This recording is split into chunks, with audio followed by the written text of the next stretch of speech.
Ang dami. Ano, mamingwit tayo guys.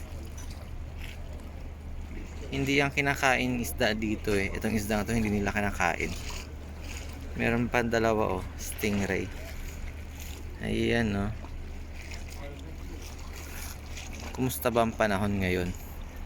Ayan, maraming tao doon. Zoom natin ng konti. Tapos na yung bakasyon eh, pero marami pa ring tao. Dito banda hindi gaanong mahangin eh. Sobrang dami oh. Ayun oh, stingray dalawa.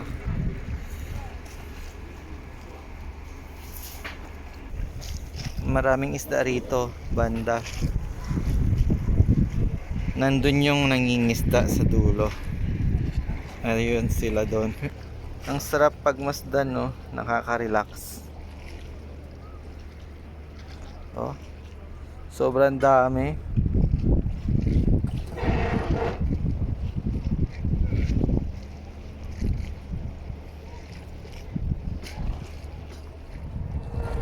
Ayun oh, ang daming stingray ngayon. Isa.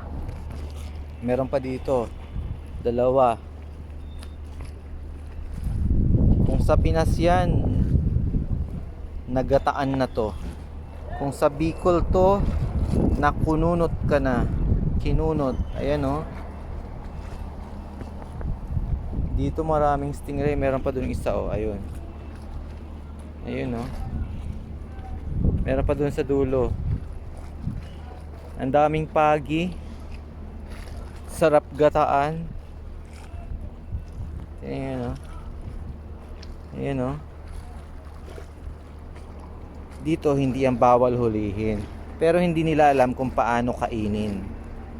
Kasi tinanong ko, bawal ba tong hulihin? Hindi daw. Hindi lang nila alam kung paano lutuin. Ayan o. Ang daming isda dito.